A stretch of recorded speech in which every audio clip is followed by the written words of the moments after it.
Olá, meus irmãos e minhas irmãs, que a paz de Deus, que excede todo entendimento, guarde os vossos corações em Cristo Jesus. Nosso texto hoje é Gênesis 4.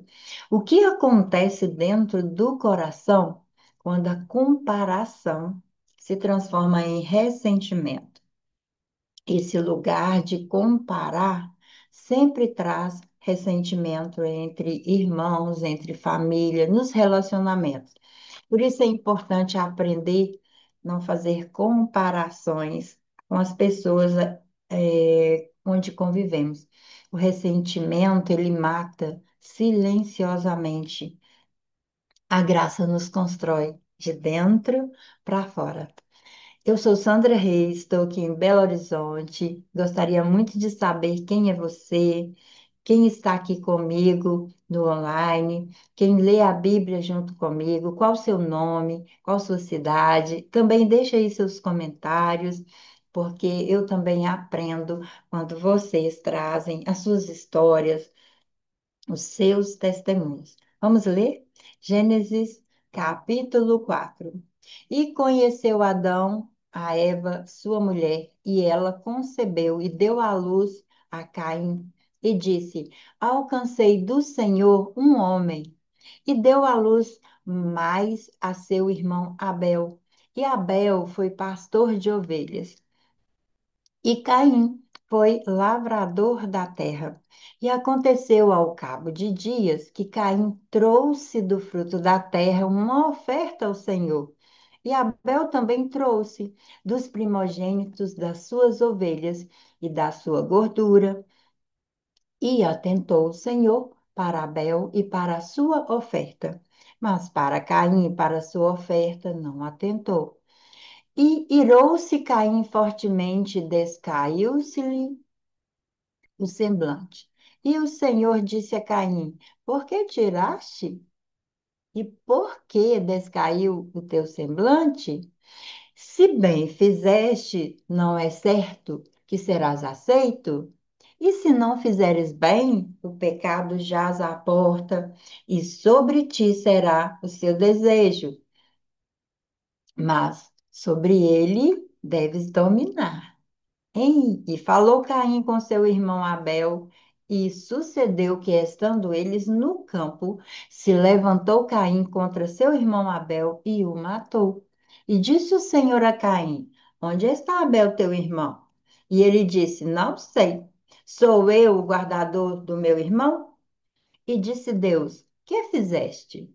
A voz do sangue do seu irmão chama a mim desde a terra. E agora, maldito és tu desde a terra, que abriu a sua boca para receber da tua mão o sangue do teu irmão. Quando lavrares a terra, te darás mais a sua força. Fugitivo e vagabundo serás na terra. Quando lavrares a terra, não te dará mais a sua força. Fugitivo e vagabundo serás na terra. Então disse Caim ao Senhor: É maior a minha maldade que a que possa ser perdoada? Eis que hoje me lanças da face da terra e da tua face me esconderei, e serei fugitivo e vagabundo na terra, e será que todo aquele que me achar me matará. O Senhor, porém, disse-lhe: Portanto, qualquer que matar a Caim, 7 vezes será castigado. E pôs o Senhor um sinal em Caim para que não o ferisse qualquer que o achasse. E saiu Caim de diante da face do Senhor e habitou na terra de Nod, do lado oriental do Éden. E conheceu Caim a sua mulher, e ela concebeu e deu à luz a Enoque. E ele edificou uma cidade e chamou o nome da cidade conforme o nome do seu filho, Enoque. E a Enoque nasceu Irade. Irade gerou Metusael, e Metusael gerou a Metusael, e Metusael gerou a Lameque. E tomou Lameque para si duas mulheres. O nome de uma era Ada, e o nome da outra era Zilá. E Ada deu à luz a Jabal. Este foi o pai dos que habitam em tendas e têm gado. E o nome do seu irmão era Jubal. Este foi o pai de todos os que tocam harpa e órgão. E Zilá também deu à luz a Tubal-Caim, mestre de toda obra de cobre e ferro, e a irmã de Tubal-Caim foi Noema. E disse Lameque às suas mulheres, Ada e Zilá: Ouvi a minha voz, vós mulheres de Lameque. Escutai as minhas palavras, porque eu matei um homem por me ferir, e um jovem por me pisar. Porque 7 vezes Caim será castigado, mas Lameque 70 vezes 7. 7. E tomou e tornou Adão a conhecer sua mulher, e ela deu à luz um filho, e chamou seu nome Sete, porque disse ela: Deus me deu outro filho em lugar de Abel, porquanto Caim o matou. E a Sete também nasceu um filho, e chamou o seu nome Enos. Então se começou a invocar o nome do Senhor. E aqui terminamos o capítulo 4 de Gênesis. Olhando para o contexto, Gênesis é a parte da história primitiva, escrita por Moisés para instruir o povo de Israel sobre a origem da humanidade, da adoração e do pecado social. Dentro desse lugar, nós vemos o início, a criação, Adão, a queda. Esse princípio mostra que nós temos consequências internas na nossa alma quando nós lidamos bem com aquilo que Deus coloca para a nossa vida. Quem traz essa fala, quem explica, né, quem fala nesse lugar aqui é trazer para nossa vida um lugar de pensar, de refletir. Quando Deus conversa com Caim, Deus diz da oferta, Deus questiona Caim, por que Caim que você está irado? Por que que você está com esse semblante? E é um alerta. Ele queria dizer, o pecado está à porta. E você vai trabalhar esse desejo, porque o desejo vai ser contra você. Mas, se você quiser, você pode dominar o desejo. Deus estava trazendo um alerta para Caim, ele chama por Caim para que ele seja alertado. Caim, ele também olha para aquele lugar de raiva, de ódio, de não ter tido sua oferta aceita. Então, nós vemos aqui, Deus chama Caim novamente, Deus pergunta para Caim, onde que está seu irmão? E ele está confrontando Caim com a verdade. Caim poderia ter falado, eu matei meu irmão. Ele respondeu, eu por acaso sou guardador do meu irmão? Né? Deus quer trazer um confronto para a nossa vida quando erramos, que nós sejamos verdadeiros. Deus não quer nos punir ou nos levar à vergonha, mas Ele é misericordioso, Ele é justiça também. E Deus traz nesse momento um confronto para Caim, porque ele pudesse dizer: Eu fiz isso. Não, ele falou: Eu, por acaso, guardo a vida do meu irmão? E aqui ele mostra a Caim que Deus também protege, mesmo após o erro. Nasce ali uma descendência marcada por uma cultura que é também marcada pela violência. Então, nasce depois Sete, que é o ciclo da adoração, e no final termina falando que começou-se a invocar o nome do Senhor quando nasce esse filho de Sete, que é Enos. Então, a reflexão que eu trago é para nós vivermos esse lugar de entender que nas nossas relações nós precisamos ter muito cuidado com a comparação. Quando eu me comparo com outra pessoa, isso pode gerar sim inveja, gerar conflito, gerar ódio. Eu tenho que ter cuidado. Caim olhou para Abel e não olhou para Deus. Quando ele olha e vê e fica com raiva, ele poderia, por exemplo, questionar, perguntar. Eles podiam conversar com Deus. O que aconteceu? que eu fiz de errado, que a minha oferta não foi aceita, para que eu possa organizar de forma que seja aceita. Não, ele ficou com raiva, com ódio, foi lá e mata o irmão. Sempre que Deus nos avisa, sempre Deus tenta nos alcançar antes de acontecer algo errado. Então, antes do homicídio, Deus aconselha Caim.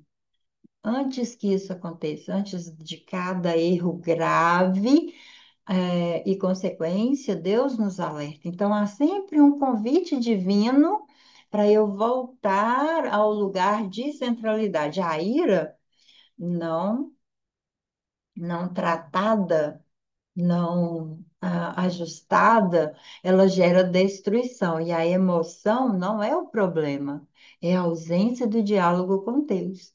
Caim se calou, não respondeu ao alerta, não confessou sua angústia, não explodiu. Deus fala, Deus avisa, Deus não abandona nem quando alguém falha gravemente. Mesmo julgando, Deus marca Caim com proteção. Deus marca para que ele não tenha uma morte. Deus disciplina, mas ele não joga fora, ele não te descarta. Sempre existe um novo começo para Deus. A história termina com o nascimento de Sete, uma nova geração que volta a invocar o nome do Senhor. Mesmo onde houve morte, Deus gera vida. E a comparação, quando alimentada, ela cresce dentro de nós como ressentimento. O ressentimento, ele nos empurra para lugares de decisões que destroem e não que nos traz amor. Mas Gênesis nos ensina que Deus sempre oferece um caminho de retorno. Antes de eu cair, Deus oferece o caminho. Ele sempre nos chama ao domínio próprio, à verdade, à restauração, à graça. Preste atenção nisso. A graça de Deus, ela nos constrange, como o amor de Deus também. O que tem dentro de você que precisa ser apresentado a Deus antes que vire peso, mágoa ou destruição? Acontece com você? Em alguns momentos você ficar irado, irritado e até às vezes cometer uma ação que você não gostaria? E para fechar, eu gostaria de dizer: onde há dor, Deus oferece um novo começo. Onde há queda, Ele oferece caminho. Onde há silêncio, Ele oferece a voz. E esse lugar de Gênesis é trazer essa reflexão, para que você comece a perceber em que lugares você está e em que lugares há dor toma conta e você se deixa ser levado pela dor. Que a Bíblia ela traz, nos ensina em todos os lugares a esse equilíbrio, o caminho de volta, o caminho do reconhecimento, o caminho de entender que Deus cuida de cada um de nós. É essa reflexão que eu gostaria que você colocasse para a sua vida e entender que Deus está sempre conosco. Coloque aqui o que você aprendeu, se foi significativa estar aqui nesse momento, se trouxe para você um novo olhar sobre não comparar sua vida com a vida de outras pessoas, mas mesmo quando isso acontecer, você tem aquele lugar de perguntar: por que que eu estou sentindo isso? Como que eu poderia fazer para isso ficar melhor dentro de mim? Vamos orar? Esse é o nosso momento de oração. Vamos falar com Deus. E se você quiser deixar aqui também a sua oração, o seu momento de pedido, né? Porque às vezes você tem aí um pedido de oração, você pode deixar seu pedido e nós estaremos orando em favor de cada um que está aqui, da sua família. Então, vamos orar. É, coloque diante de Deus todas as famílias da terra, todas as pessoas que precisam de uma intervenção e que passam por esses lugares de se comparar. Cada família é muito única, cada ser humano também. Cada sentir, eu preciso aprender a não ficar me comparando com situações da vida. Vamos orar. Senhor, eu coloco diante de ti meu coração, assim como Abel e Caim colocaram suas ofertas diante do Senhor, que o meu culto, a minha vida e tudo que eu entrego a ti seja feito sincero, com verdade e com amor.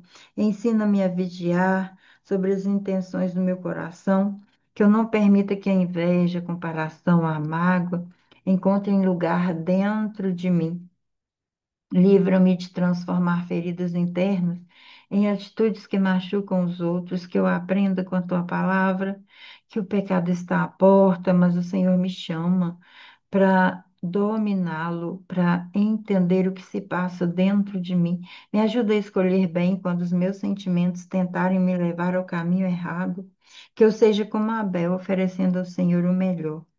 Melhor que sou, não por obrigação, mas por devoção.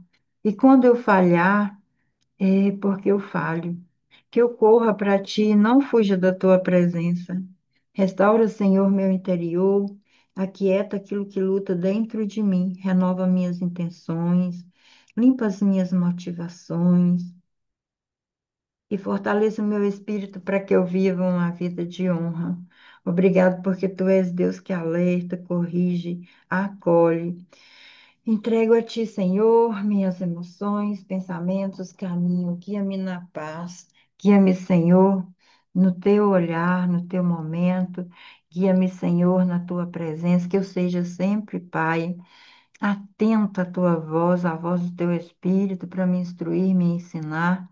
Abençoa cada irmão e irmã que está aqui também nesse momento orando junto e se colocando, Deus, diante de ti, como servo, como serva, como filho, como alguém que deseja também essa transformação, que deseja ter uma vida diferenciada na tua presença, que deseja ser fiel a ti e sempre dizer a verdade, não fugir de ti, mas aproximar de ti. Oro por todos aqueles que estão espalhados pelo Brasil e por todo o universo. Abençoa cada família, cada relação, cada momento de construção. Eu oro no nome de Jesus. Amém. Que você tenha um dia abençoado, que você tenha uma noite de paz, uma noite tranquila e que a paz de Deus possa fazer sempre parte da sua vida. Se você ainda não segue o canal, siga. Aqui abaixo tem também os nossos grupos onde você pode participar, nossos grupos de intercessão, todos eles estão disponíveis para que você venha contribuir também. Fiquem com Deus. Até nosso próximo momento de ler a palavra de Deus.